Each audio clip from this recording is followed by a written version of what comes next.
আলহামদুলিল্লাহ হামদান কাসীরা ওয়া সাব্বিহু বুকরাতান ওয়া আসীলা ওয়া নাশহাদু আল্লা ইলাহা ইল্লাল্লাহু ওয়াহদাহু লা শারীকা লাহ ওয়া নাশহাদু আন্না সাইয়্যিদানা মাওলানা মুহাম্মাদান আবদুহু ওয়া রাসূলুহু ওয়া ক্বালা আল্লাহু তাআলা ফি কালামিহিল মাজিদুল ফুরকানিল হামিদ ওয়াল্লাযীনা জাহাদু ফীনা লানাহদিয়ান্নাহুম সুবুলানা ওয়া ইন্নাল্লাহা লামাল মুহসিনিন ওয়া ক্বালা রাসূলুল্লাহি সাল্লাল্লাহু আলাইহি ওয়াসাল্লাম মানিত্তাকাল্লাহ সারা আমিনান ফি বিলাদি আও কামা ক্বাল আলাইহিমুস সালাতু ওয়াসসালাম। আল্লাহ পাকের লাখো কোটি শুকরিয়া যে রব্বুল আলামিন আমাদেরকে খানকাহ ইমদাদিয়া মারকাজুল হক খুদ্দামউদ্দিন জামিয়া কাউসারিয়ায় আসার বসার তৌফিক দান করেছেন। এই জন্য মহান রব্বুল আলামিনের দরবারে শুকরিয়া আদায় করি, বলি আলহামদুলিল্লাহ। আলহামদুলিল্লাহ।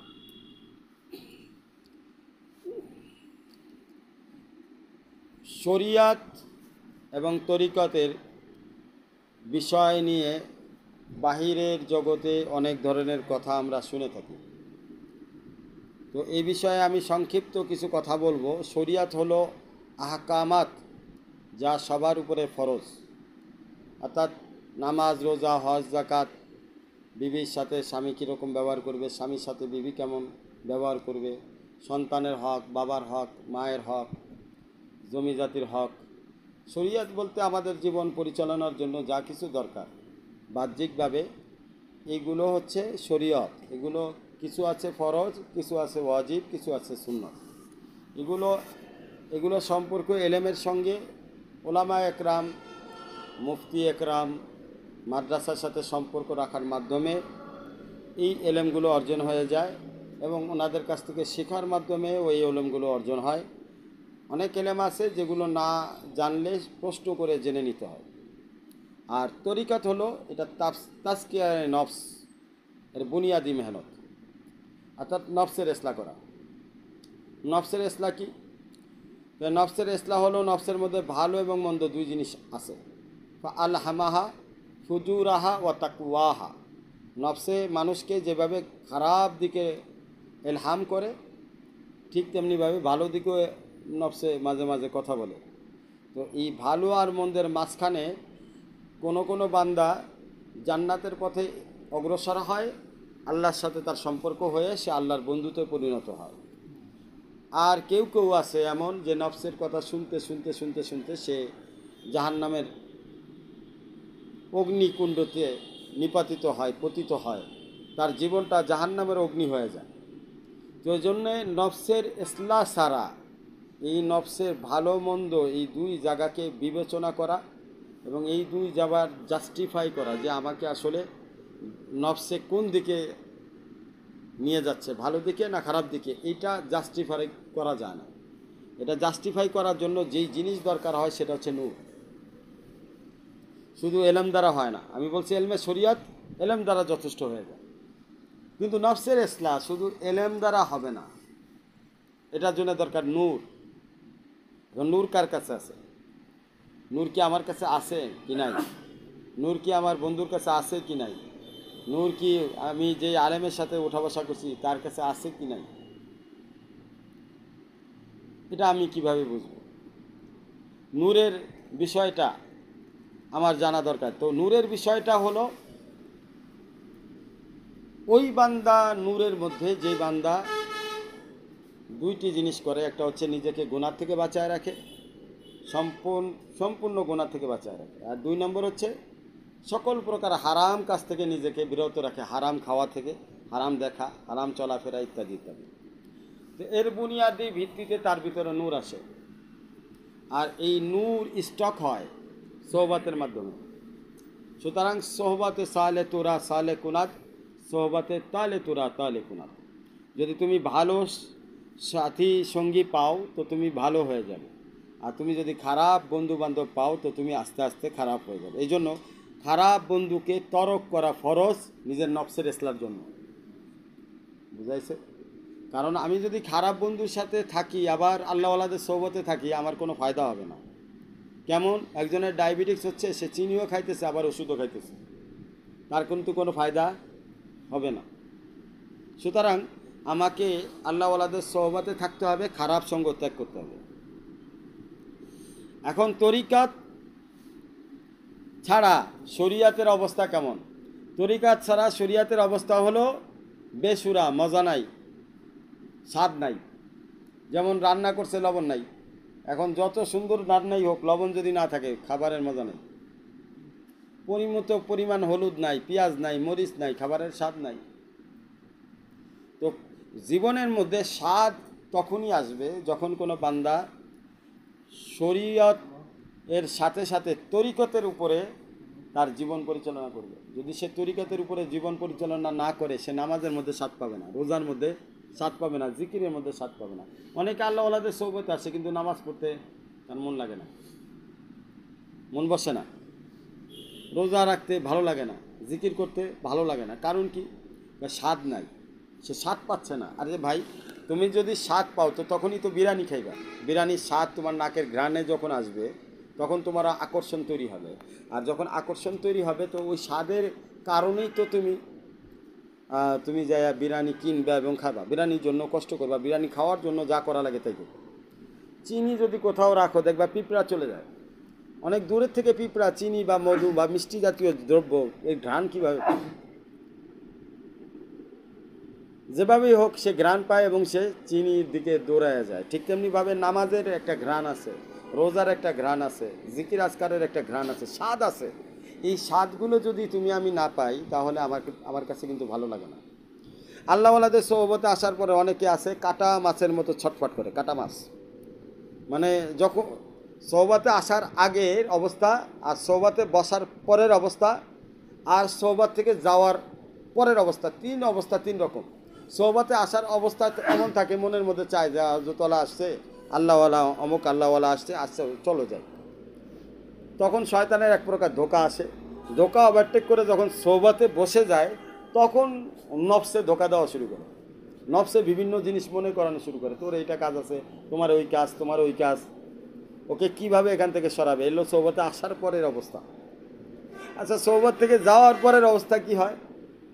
সোহবত থেকে যাওয়ার পরের অবস্থা, যা কিছু শিখে গেছে নিচে যাওয়ার পরে বা পরের দিনই এমন কোনো গুনাহ করছে যে এই নোটটা এখান থেকে অর্জন করে গেল, যাওয়ার পরে কোনো না কোনো গুনার কারণে বা কোনো না কোনো জবানের গুনাহ আছে, বদ অভ্যাস আছে, অনেকের গালি গালাজ করার, গান শোনার অভ্যাস আছে, কারো ওই যে অনেক আছে এমনি সেমনিদের দেখে ভাল লাগে তার, কিন্তু এই যে দেখে, এই দেখার দ্বারা তো তার নূর চলে যাচ্ছে, অন্তরে নূর নাই। এই যে বদ জবানি করলো, খারাপ ভাষায় কথা বললো, এর দ্বারা তো তার নূর চলে যাচ্ছে। সুতরাং খারাপ ভাষা কথা বলা, খারাপ কোনো কিছু শোনা, খারাপ দেখা, খারাপ জায়গায় চলাফেরা, এটা সোহবতে যাওয়ার পরে যদি একটা বান্দা যদি এই জিনিসগুলো ছেড়ে দেয় তাহলে কিন্তু তার ভিতরে নূর থাকবে। আর এই নূরটা তার নামাজের মধ্যে স্বাদ পয়দা করবে, রোজার মধ্যে স্বাদ পয়দা করবে, জিকিরের মধ্যে আল্লাহর দিকে একটা টান টান ভাব থাকবে সবসময়, আল্লাহর দিকে তার একটা আকর্ষণ থাকবে সবসময়। খেয়াল করছি আমরা তো কি জিনিসগুলো খেয়াল করে? আমি কিন্তু ভাঙ্গায় বলি, একটু যদি মন দিয়ে শোনো তাহলে সহজ হবে। তো এই জন্য তরিকত ছাড়া শরীয়তের খাবার স্বাদবিহীন মনে হয়, আর শরীয়ত ছাড়া তরিকত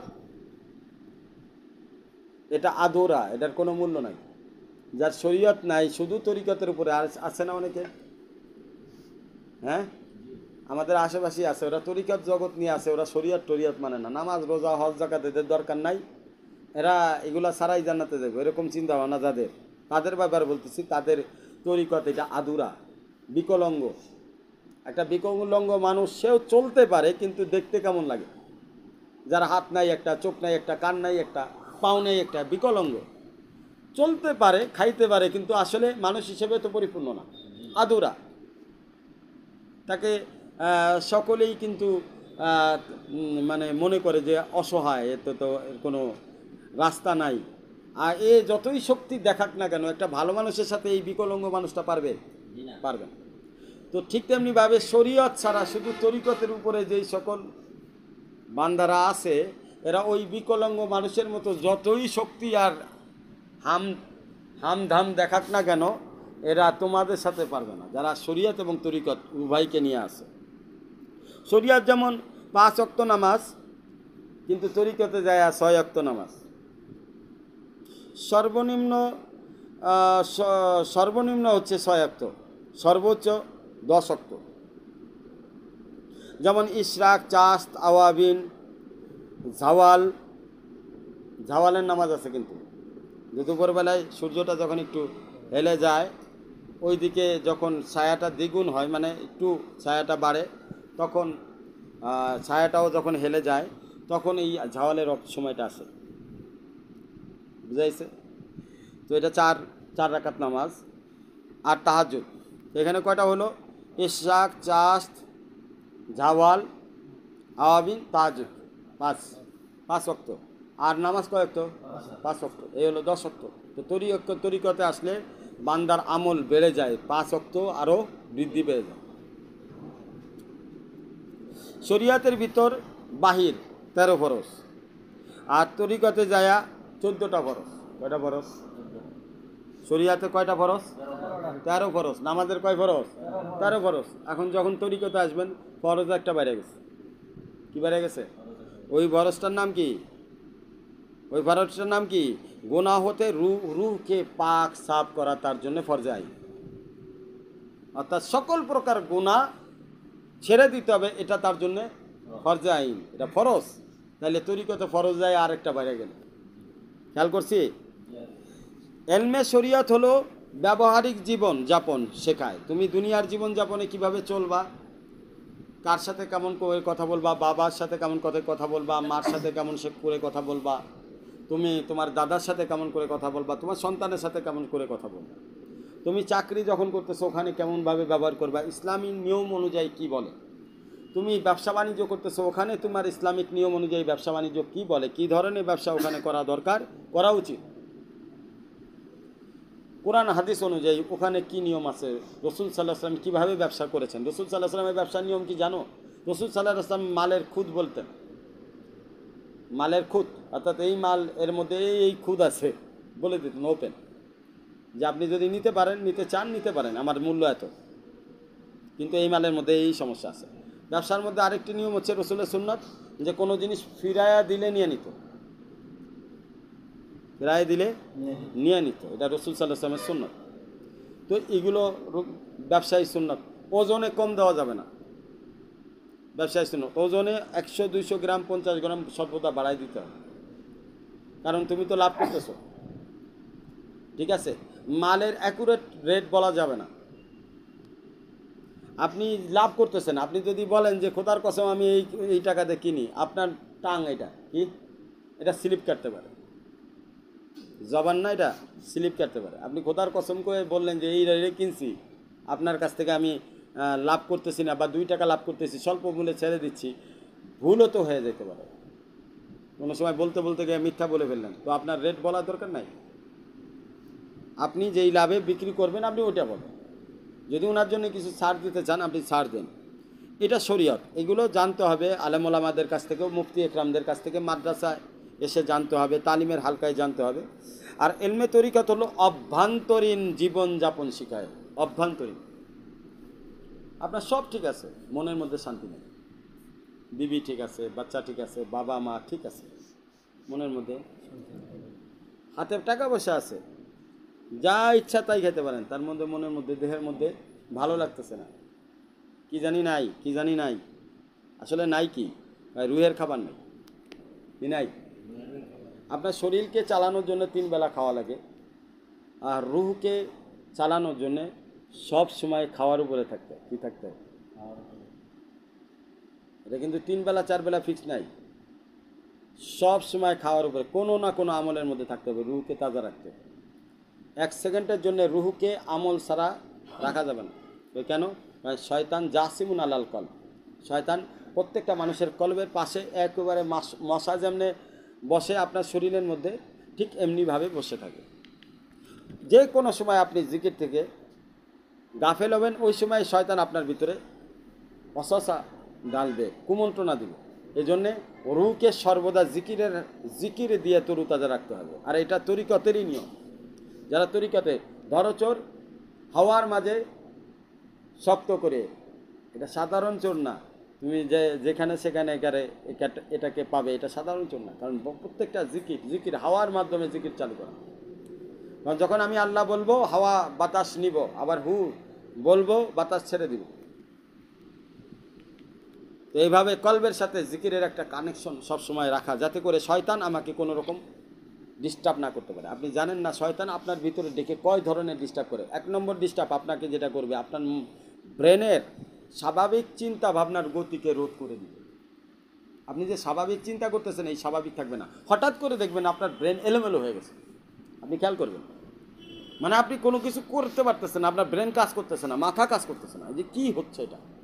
আপনি খেয়াল রাখবেন, আপনি জিকির ছেড়ে দিছিলেন, আমল ছাড়ছেন, কোনো না কোনো জিকির বা আমল ছাড়ছেন।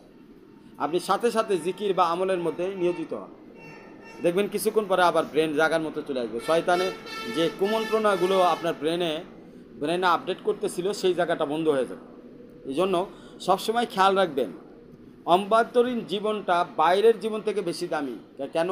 কারণ অভ্যন্তরীণ জীবনের মধ্যে ভিতরগত ভিতরে যেই উপাদানগুলো তৈরি হয়, এই উপাদানগুলো যদি না থাকে আপনি বাইরে চলতে পারবেন না। যেমন ভিতরে আপনি খাবার খাইলেন, খাবারের পরে যদি ভিটামিন তৈরি না হয় তো শরীরে শক্তি পাবেন না, শরীরে শক্তি না পাইলে আপনি চলতে পারবেন না। তো আপনার চলার জন্য খাবার প্রয়োজন। খাবার কেন প্রয়োজন? শরীরে ভিটামিন প্রয়োজন। ভিটামিন কেন প্রয়োজন? কারণ আপনার শরীরে শক্তি দরকার। ঠিক তেমনিভাবে আপনার রুহ হচ্ছে পুরা বডির রাজা, রুহেরও ভিটামিন দরকার। রুহেরও ভিটামিন দরকার। রুহের ভিটামিন কি? রুহ যেখান থেকে আসছে তার ভিটামিন সেখান থেকে আসতে হবে। রুহ আসছে কোথা থেকে? আল্লাহর পক্ষ থেকে, আসমান থেকে, আরশে আজিম থেকে আসছে, আল্লাহর হুকুম থেকে আসছে, উপর থেকে আসছে। সুতরাং এর খাবারগুলো কোথা থেকে আসবে? নামাজ কোথা থেকে আসছে? জিকির কোথা থেকে আসছে? কোরআন তেলাওয়াত কোথা থেকে আসছে? একটাও নিচের থেকে আসছে না উপর থেকে আসছে? রোজা কোথা থেকে আসছে? উপর থেকে আসছে। তাহলে রুহ কোথা থেকে আসছে? এই জন্য রুহের খাবার এইগুলা রুহের খাওয়াইতে হবে সবসময়। আর শরীরটা কোথা থেকে আসছে? বডিটা মাটির থেকে। কয়টা উপাদান? 4টা উপাদান, আগুন, পানি, বাতাস আর মাটি। এই 4টা উপাদান দিয়ে আমাদের বডি তৈরি। খাবার কোন জায়গায়? এই 4 উপাদানের খাবার নিচে মাটির। প্রত্যেকটা খাবার আমরা যা খাই 4টা উপাদান দ্বারা সম্মিলিত হয়। মাটির থেকে শস্য আহরণ করি কি না? এই শস্যটা আমরা রান্না করি কি দিয়ে? পানি দিয়ে যখন রান্না করি বাষ্প বের হয়। তো রান্না যখন পানি দিয়ে করি তখন নিচে কি দেওয়া হয়? আগুন। তাহলে কয়টা পদার্থ লাগতেছে? একটা খাবারকে রান্না করতে গেলে 4টাই লাগতেছে। বাতাস লাগতেছে, পানি লাগতেছে, আগুন লাগতেছে এবং ওই শস্যটাও লাগতেছে, তাই না? তো আমাদের বডিটা 4টা জিনিস দিয়ে তৈরি। ওই জন্য ওই জায়গার খাবারটা এখানকার খাবার দরকার। আর রুহানি খাবার তো এইখান থেকে তৈরি হয় না, এটা ডাইরেক্ট উপর থেকে আসছে, আর এটার খাবার লাগবে উপর থেকে। এখন আপনি প্রতিদিন 3 অক্ত বা 3 অক্ত, 4 অক্ত, 1 অক্ত নিচের পক্ষে খাবার আপনি বডিকে দিচ্ছেন, খাচ্ছেন, তাই না? কিন্তু রুহের ক্ষেত্রে আপনার কিন্তু এই খেয়াল নাই, যার কারণেই আপনার সব কিছু থাকতেও মনে হচ্ছে আমার কিছুই নাই। কারণ আপনার বডির রাজাই নাই। ওই বডির রাজা কেন? রুহ। এই কারণেই বডির রাজা রুহ। এই কারণেই বডির রাজা রুহ। যদি আপনার শরীর থেকে বের হয়ে যায় আপনার শরীর পচা শুরু করবে। তখন দুনিয়ার কোনো খাবারই শরীরকে শক্তিশালী রাখতে পারবে না, শরীরকে ধরে রাখতে পারবে না। পানি জায়গা আলাদা হয়ে যাবে, মাটি জায়গা আলাদা হয়ে যাবে, শরীর পচা শুরু হয়ে যাবে। রুহ আসে বিদায় এই 4টা পদার্থ রুহকে দেখে খামোশ, কথা বলে না। যেমন আপনাদের একজন শায়েক আছে, শায়েকের কাছে যখন আসেন তখন খামোশ, কেউ কথা বলেন না। কথাটা কি ঠিক কি না? ঠিক তেমনিভাবে পুরা শরীরের শায়েক, পুরা বডির শায়েক আপনার রুহ কিন্তু আপনার পুরা বডির শায়েক। ইনি যতক্ষণ আছে ততক্ষণ আপনার প্রত্যেকটা জিনিস বাই সার্কেল সুন্দরভাবে চলতে থাকবে। ইনি চলে গেলে কোনো কিছুই ঠিক থাকবে না। সুতরাং আপনি যদি তরিকতের লাইনে মেহনত না করেন, শরিয়াতের লাইনে আমল না করেন, তাহলে কিন্তু আপনার রুহ না খেয়ে থাকবে এবং এর ফলাফলে আপনার সব কিছু থাকতেও আপনার হঠাৎ করে দেখবেন আপনার কিছুই নাই। আপনার মন খারাপ লাগবে, সব কিছু পাওয়ার পরেও মনের ভিতরে আনন্দ থাকবে না। কারণ আনন্দের মার্কাজটা কোথায় আপনি জানেন? হ্যাঁ, খুশি যে হয় মানুষ, খুশি যে হয় এটা ভিতর থেকে হয় না বাহির থেকে হয়? লোভ যে হয় এটা ভিতর থেকে হয় না বাহির থেকে হয়? অহংকার যে করে এই জিনিসটা উৎপন্ন কোথা থেকে হয়, ভিতর থেকে না বাহির থেকে? খেয়াল করেন, ভিতর থেকে না? হিংসা যে করে এটা ভিতর থেকে আসে না বাইরে থেকে আসে? এটা ভিতর থেকে উৎপন্ন হয়। আমারে বলেন, এই যে দুঃখ কষ্ট হাসি কান্না যেগুলো আমরা করি, এটা এই যে চোখের পানি এগুলো কোথায় থাকে? ভিতরে থাকে, তাই না? তারপরে লোভ হিংসা অহংকার যেগুলো আমাদের ভিতরে রোগ রয়েছে এটা ভিতরে থাকে। আমার বলেন এগুলোর মার্কাজ কই, কেন্দ্রটা কই, কোন জায়গার থেকে এটা তৈরি হয়? এটা তৈরি হয়, এটা সিগন্যালের মাধ্যমে। কিসের মাধ্যমে? সিগন্যাল। মনে করো যে বৃষ্টি হওয়ার সময় একটা সিগন্যাল আসে, সেটার নাম কি? বিজলি চমকায়। কি চমকায়? খেয়াল করো কথাগুলো, খেয়াল করো। বৃষ্টি হওয়ার সময় যেমনি বিজলি চমকায়, ঠিক তেমনি ভাবে নফস এবং রুহের মধ্যে এক ধরনের আঘাত লাগে। যেমন দুইটা মেঘখণ্ড যখন আঘাত লাগে তখন কি হয়? বিজলি চমকায়, বজ্রপাত হয়, তখন কিছুক্ষণ পরে বৃষ্টি হয়। ঠিক তেমনি ভাবে নফস এবং রুহের মধ্যে এক ধরনের বজ্রপাত হয়, ভিতরে কি হয়? এক ধরনের সিগন্যাল তৈরি হয়। এই সিগন্যাল থেকেই তৈরি হয় এই সকল জিনিসের উৎপাদন। লোভ হিংসা অহংকার খারাপ জিনিসও এখান থেকে, এই সিগন্যাল থেকে তৈরি হয়। এবং কান্না হাসি কান্না দুঃখ সব এখান থেকেই তৈরি। এখন আপনি বুঝতে পারেন না যে এটা নফসে ধোকা দিচ্ছে না, এটা আমি ধোকা পড়তেছি। কোন কারণে ধোকা পড়তেছি এই অ্যানালাইসিসটা কিন্তু আপনার না থাকার কারণেই কিন্তু আপনি ওই সময় এটার ওষুধ দিতে পারতেছেন না। যখনই এটার ওষুধ আপনি নিতে পারতেছেন না, ঠিক আছে, একটা রোগী যখন সিরিয়াস রোগ হয়, যখন এটার ওষুধ সে না পায়, তখন কিন্তু সে কিন্তু অসুস্থ হয়ে পড়ে। তখন আপনিও অসুস্থ হয়ে পড়েন, আপনার অহংকার আপনার দ্বারা বের হয়ে যায়, হিংসা করে আপনি অনেক কিছু ক্ষতি সাধিত করেন, লোভের মাধ্যমে মানুষের ক্ষতি হয়ে যায়। সুতরাং আপনাকে আল্লাহওয়ালাদের সোহবতে এই জন্য আসা দরকার, যাতে আপনার এই বিষয়গুলো দূর হয়ে যায়। একটি ঘটনা শুনেন, বাচ্চা হারুনা রশিদের একটা ঘটনা। এটা তওয়াব করার একটা ঘটনা, খুব সুন্দর একটা ঘটনা, আমি আপনাদেরকে বলবো ইনশাল্লাহ। খেয়াল করবেন, এই ঘটনাটা যদি শুনেন অনেক ভালো লাগবে। এই ঘটনাটা হলো, বাচ্চা হারুনা রশিদ হজের সময়, তখন উনি বাচ্চা ছিলেন, হজের সময় উনি যখন আসছেন, তখন তার যারা সৈন্য সামন্ত বলছে যে বাচ্চা হারুনা রশিদ আসছে, তোমরা যারা হজ করতেছে তওয়াব করতেছে তোমরা জায়গা দাও, আগে উনি হজ করবেন তওয়াব করবেন, তারপরে আপনারা করবেন। তো সবাই জায়গা দিয়ে দিছে, সবাই কি দিছে? জায়গা দিয়ে দিছে। ওয়ালাইকুম আসসালাম। আজিজা বাসেন, আজিজা ব্যবস্থা দেওয়া চেয়ারে। তো এটা একটু খেয়াল করবে। আজিজা বসা।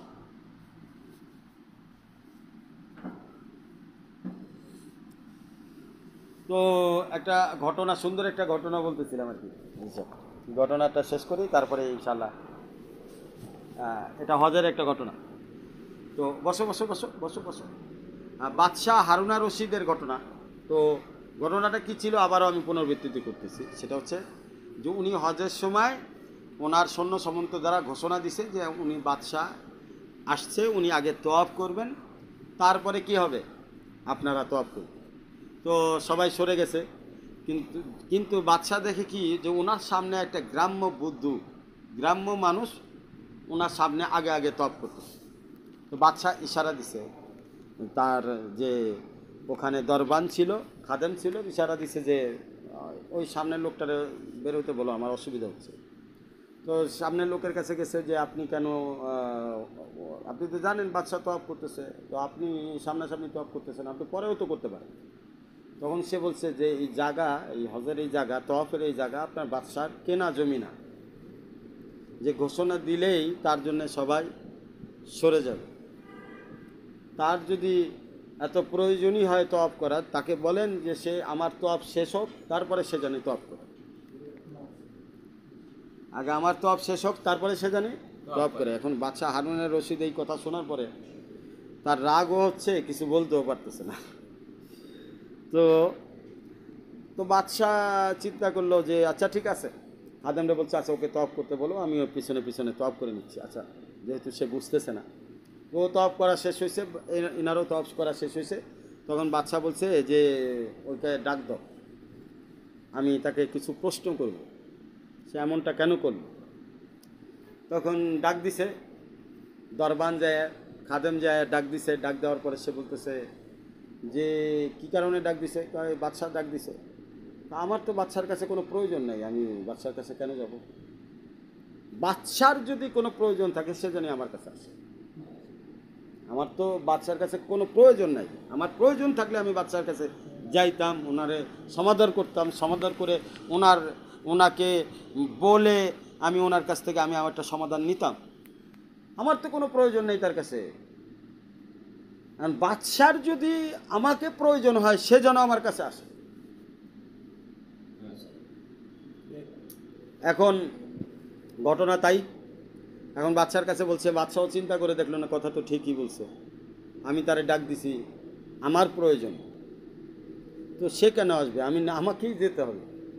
আচ্ছা, অহংকার যারা করে, অহংকারীদের মেজাজ এমন, সে চায় আমি বড় থাকবো, আরেকজনটা ছোট ছোট বানাবে, কিন্তু সে অ্যানালাইসিস করে না, মানে বোঝার চেষ্টা করে না যে প্রয়োজনটা আসলে কার, প্রয়োজনটা আসলে কার, এটা বোঝার চেষ্টা করে। এটাও কিন্তু এক প্রকার অহংকারের রোগ, এটা খুব সূক্ষ্ম ধরনের, বোঝা যায় না, এটা আস্তে আস্তে আস্তে আস্তে বড় আকার ধারণ করে, অনেক সময় এটা মানুষের অনেক বড় ক্ষতি করে ফেলে। এই জন্যে সবসময় নিজেকে ছোট রাখাটাই দরকার। প্রয়োজন যদি আমার হয় তাহলে আমি যাব, প্রয়োজন যদি আরেকজনের হয় সে আসবে, কথা ঠিক কিনা? আর অন্য ক্ষেত্রে কিন্তু আমরা এই অহংকারগুলো দেখি না। আমার যখন পানি খাওয়ার দরকার হয় ঠিকই কিন্তু আমি গ্লাস নেই, কলের কাছে যায় পানি খাই, টেপ ঠিকই নিজেই ছাড়ি, গোসল করার দরকার হলে গোসলখানায় যাই, টেপ আমি কিন্তু নিজের হাতে ছাড়ি, আমার খাদেম যায় টেপ ছাড়ে না, কথা কি বুঝতে পারি? এই জায়গায় কিন্তু সে ঠিক আছে, কিন্তু মানুষের ক্ষেত্রে তার ব্যবহারটা উল্টা, কথা কি বুঝাইতে পারছি? এইটা কিন্তু অহংকারের আলামত। তার প্রয়োজন, টিউবওয়েলের যখন প্রয়োজন হয়েছে, গোসলের প্রয়োজন হয়েছে, বাথরুমের প্রয়োজন হয়েছে, সব নিজে করতে পারলো। এখন তো আমার প্রয়োজন একজনের কাছে যাইতে হবে, সেই ক্ষেত্রে আমি তাকে ডাক দিয়ে নিয়ে আসতেছি। দুনিয়ার রাজনীতিবিদরা সাধারণত এরকম করে। তারপরে বড় বড় আলেম, মৌলানা, মুফতি, যেগুলো আমচুনি মাড্ডাঙ্গরি, কাউরে কিছু মনে করে না, তারা এরকম মনে করে যে মানে এরকম মনে করে। দুনিয়ার পদে যারা খুব বড় ধরনের, তাদের মধ্যে এই মিজাজ আছে, আবার নিচের পদেরও কিছু লোকের এই মিজাজ আছে। এই মিজাজগুলো কেন? এই মিজাজগুলা আল্লাহ পাক পছন্দ করেন না। কারণ মানুষ যত বড় হবে তত সে ঝুঁকে যাবে, গাছে যত ফল হয়, গাছ ঝুঁকে যায় না গাছ আরো লম্বা হয়ে থাকে? গাছ ঝুঁকে যায়। যে বান্দা যত যত দুনিয়ার লাইনে বড় হবে, আখিরাতের লাইনে বড় হবে, সে তত কি হয়ে যাবে? ঝুঁকে যাবে। এটাই হচ্ছে আল্লাহ পাকের পছন্দ। তো যাই হোক, উনি এই কথা বলার পরে তো বাদশা নিজেই তার কাছে গেছে, যাওয়ার পরে বলছে আমি আপনাকে একটা প্রশ্ন করব।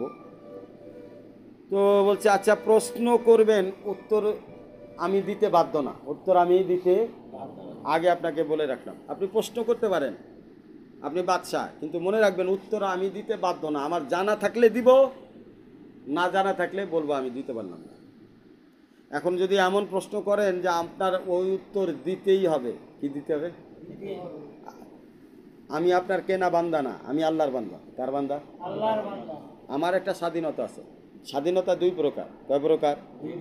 একটা হলো বৈশ্বিক স্বাধীনতা, যেমন বাংলাদেশ স্বাধীন দেশ। আরেকটা হলো অভ্যন্তরীণ স্বাধীনতা। আমার একটা স্বাধীনতা আছে। কি আছে? আপনি প্রশ্ন করতে পারেন বাদশা, কিন্তু আপনি মনে রাখবেন আপনার প্রশ্নের উত্তর দেওয়া আমি বাধ্য না। আমার যদি জানা থাকে আমি দিব, আর যদি জানা না থাকে দিব না। আপনি জবরদস্তি করতে পারবেন। বাদশা বলছে ঠিক আছে, তাহলে প্রশ্ন করি। একটাই প্রশ্ন করব। বা প্রশ্ন যিনি করে তিনি ছাত্র না উস্তাদ? বলতেছে ছাত্র। তো আপনি উপরে বসে আছেন চেয়ারে, বড় গদিতে বসে আছেন, আসনে বসে উস্তাদকে প্রশ্ন করতেছেন, উস্তাদ নিচে বসে আছে, এটা হতে পারে না? তাহলে কি হতে পারে? তাহলে হতে পারে আপনি উস্তাদের আসনে বসবেন আর আমি ছাত্র আসনে বসবো। তাহলে বাচ্চা আপনি নিচে নামেন, ছাত্রর আসনে যান। তো উনি বলতেছে তাহলে আপনি গদিতে বসেন, বাদশার গদি থেকে। না, ওইটা আমার জায়গা না, ওটা আপনার জায়গায়। আমি যেই জায়গায় আছি আপনি সেই জায়গায় ছাত্রর আসনে আসেন। ওইটা তো আপনার জায়গা, ওইটা ওই জায়গায় আমি বসতে পারবো না। আপনি যেহেতু ছাত্র হিসেবে প্রশ্ন করতেছেন, ছাত্রের জায়গায় আসুন, তাহলে আমি উত্তর দিব। আচ্ছা, ছাত্রের জায়গায় আসছে, বাদশাহ বলছে আমি একটা প্রশ্ন করব, আপনি উত্তর দিবেন। যদি উত্তর না দিতে পারেন, এই যে বাদশাকে যে বলছিল বাধ্য করতে পারবেন না, কিন্তু বাদশাহ তো বুঝে, অহংকার তো চলেই আসে। টাকা কিন্তু একটা গরম জিনিস, এটা হাতে থাকুক চাই পকেটে থাকুক, ভিতরে কিন্তু একটু গরম লাগেই, ঠিক না? তো বাদশার কিন্তু একটু গরম লাগছেই। বাদশাহ বলেই ফেলছে যে যদি উত্তর না দিতে পারেন আপনার গর্দান উড়াই দিব। আচ্ছা, এই কথা শোনার পরে পাশে যে ওই দরবান ছিল, খাদেম ছিল, খাদেম আবার বুঝাইছে বাদশাহ এ তো বুদ্ধ মানুষ, গ্রাম্য মানুষ, আপনি ওনার প্রশ্নের উত্তর না দিতে বলে গর্দান উড়াবেন, এটা ঠিক না। এখন এই গ্রাম্য এই মানুষটা বলতেছে একজন আমার গর্দান উড়াবে, একজন আমারে বাঁচানোর চেষ্টা করতেছে, অথচ আল্লাহর হুকুম আসেই নাই। আল্লাহর হুকুম আসেই নাই, মৃত্যু কার হুকুমে আসে? আল্লাহর হুকুম। উনি কইতেছে যে আপনি প্রশ্ন না উত্তর না দিতে পারলে গর্দান উড়াই দিব, অথচ উনি নিজেও আল্লাহর হুকুমের অধীনে গোলাম। আর যিনি বাঁচাইতে চাইতেছে, যে বাচ্চারা বলতেছে গর্দান উড়ায়েন না, গ্রাম্য মানুষ, এই লোকও জানে না যে মৃত্যু কোন সময় আসবে, কার মৃত্যু।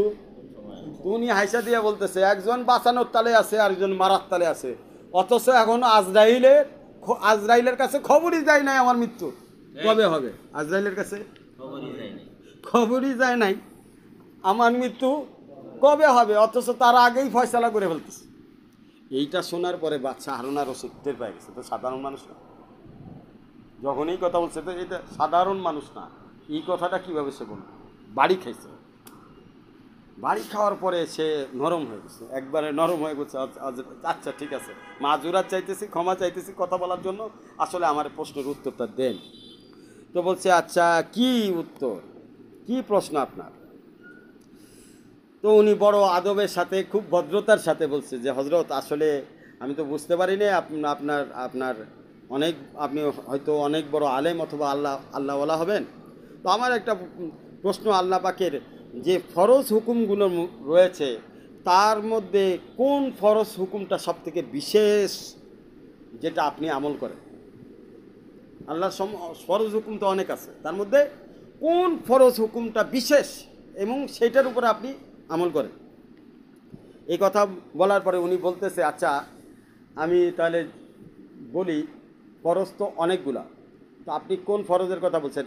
ফরজ এক এক প্রথম ফরজ, 1 নম্বর ফরজের কথা বলতেছেন, নাকি 5টা ফরজের কথা বলতেছেন, নাকি 17টা ফরজের কথা বলতেছেন, নাকি 34টা ফরজের কথা বলতেছেন, নাকি 94টা ফরজের কথা বলতেছেন?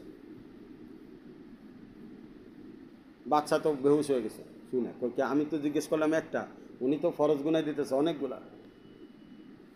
তখন বাচ্চা বলতেছে আচ্ছা আমি তো এত কিছু জানি না। তো যখন জানেন না তখন তো আপনাকে নির্দিষ্ট করতে হবে, বলতে হবে যে আমি জানি না, আপনি আমাকে বলেন, বুঝাই বলেন যে আসলে আপনি যেভাবে বলতেছেন অনেকগুলা ফরজ, তাহলে অনেকগুলা ফরজের মধ্যে বিশেষ ফরজ, তো অনেকগুলা ফরজ তো আমাকে বলতে হবে আগে, আপনি কোন অনেকগুলা ফরজের কথা বলতেছেন?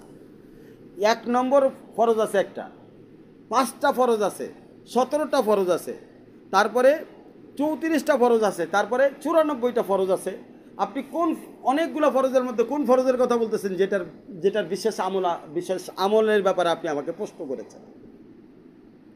তখন তো বাচ্চা আবারও বোকা হয়ে গেছে। বাচ্চা বলতেছে আসলে আমি এত কিছু জানি না। তাহলে শুনেন, বলতেছে 1 নম্বর ফরজ হচ্ছে দিন ইসলাম, ইমান। দিন ইসলামের মধ্যে ইমানটা হচ্ছে 1 নম্বর ফরজ, এটা সকলের থাকতে হবে,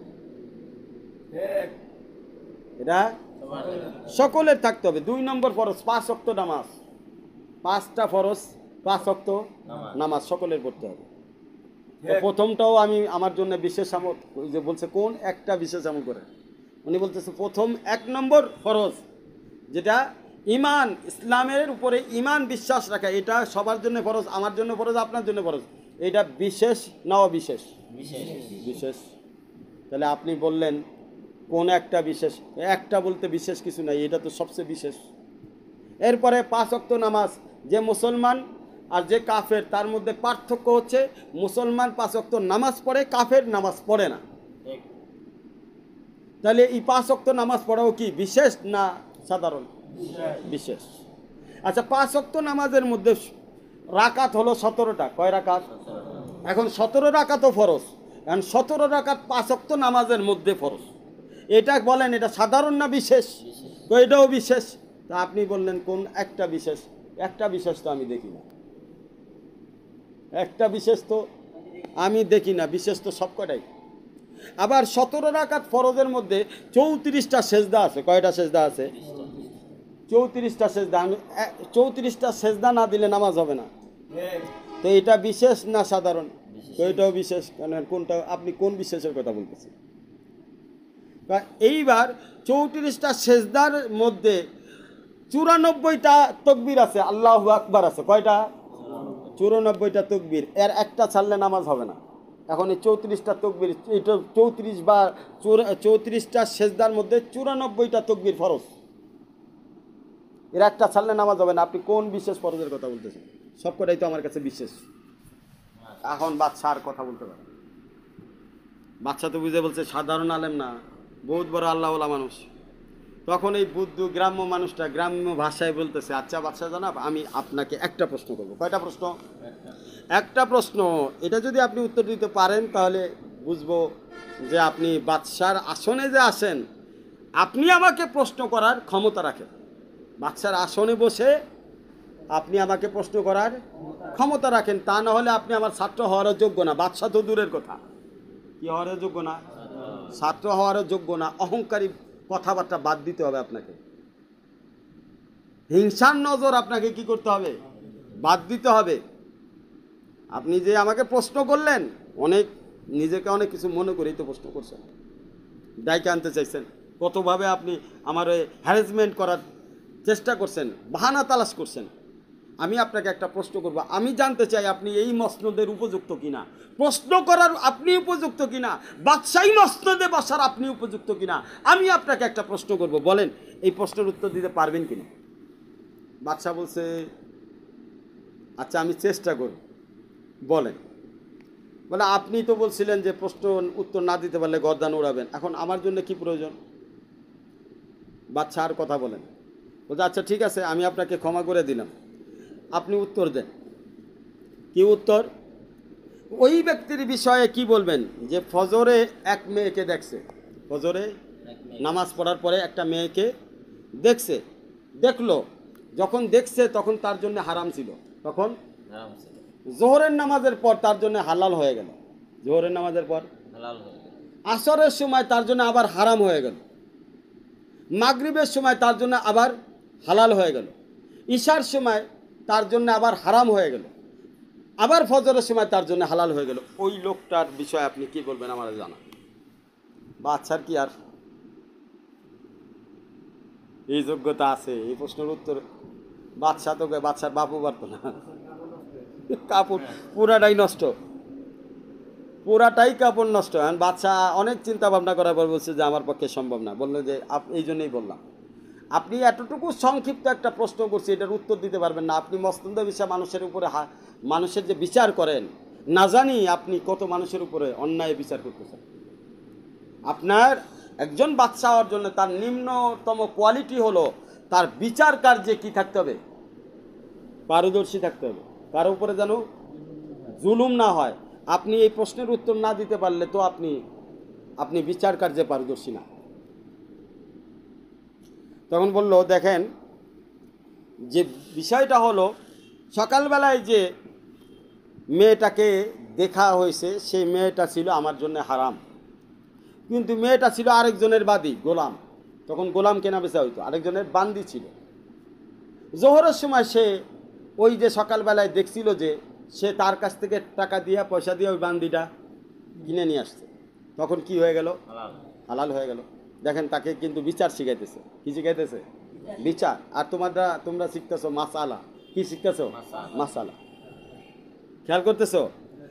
জোহরের সময় তার জন্য এই বান্দিটা কি হালাল, যেহেতু কিনে নিছে। এবার আসরের সময় সে বান্দিটাটা কি করছে? আজাদ করে দিছে। কি দিছে? আজাদ করে দিছে। যখনই আজাদ করছে এখন বান্দি কি হয়ে গেছে? আসরের সময় হারাম। আসরের সময় কি হারাম। মাগরিবের সময় এই বান্দিটাকে সে বিয়ে করছে। কি করছে? মাগরিবের সময় বান্দিটাকে কি করছে? এবার কি হইল? হালাল। ঈশার সময় বান্দিটাকে আবার তালাক দিছে। কি দিছে? বান্দিটা কি হয়ে গেল? হারাম। এবার ফজরের সময় ওই বান্দি আবার রুজু করছে। কি করছে? কারণ 3 তালাক দেয় নাই। কয় তালাক দিছিল? 2 তালাক দিছিল বা 1 তালাক দিছিল। তালাকে বাইয়ে না দেয় নাই। তো ওই জন্যে ঈশার সময় কি হয়েছে? হারাম হয়েছে, তালাক দেওয়ার কারণে। আর ফজরের সময় ওই ওই লোক যে তালাক দিছে ওই মহিলাকে ওই মহিলা আবার কি করছে? রুজু করছে স্বামীর কাছে, ক্ষমা চাইছে, তালাক উঠে গেছে। ফজরের সময় কি হয়ে গেল? হালাল হয়ে গেল। এই হলো মাসালার মায়ের পাশ। এই কি বিচার করতে হলে এই সূক্ষ্ম মাসালা জানতে হবে। খালি মাতবর হয়ে গেলে হবে না। কোরআন হাদিসের বিশেষ দক্ষতা তার থাকতে হবে। যদি কোরআন হাদিসের বিশেষ দক্ষতা যদি তার ভিতরে না থাকে তাহলে সে কিন্তু বিচারে মানুষকে ঠকাই ফেলবে। কারণ কাল কিয়ামতের ময়দানে বান্দার কাছে যখন আমলনামা আসবে, কি আসবে? তখন সে বলবে মা হাযাল কিতাব, এটা কেমন কিতাব, কেমন আমলনামা? লা ইউগাদিরু সগীরাতাও ওয়ালা কবীরা, এর মধ্যে তো ছোট বড় কোনো কিছুই ছাড় দেওয়া হয় নাই, সব উল্লেখ করছে। তার মানে কোরআনের মধ্যে আল্লাহ বলতেছেন অমাইয়ামাল জাররাতিন শাররাই ইয়ারা, অমাইয়ামাল মিসকালা জাররাতিন শাররাই ইয়ারা, অমাইয়ামাল মিসকালা জাররাতিন খয়রাই ইয়ারা। মানে জাররা পরিমাণ শাররা, জাররা পরিমাণ খয়রা, তো সেটা জাররা পরিমাণই হোক, তোমাকে এটার হিসাব দিতে হবে এবং নিতে হবে। সুতরাং একজন মুসলমান কখনো বেফিকির থাকতে পারে না। কি পারে না? সব সময় তার একটা ফিকির থাকতে হবে যে আমার প্রতি কদমে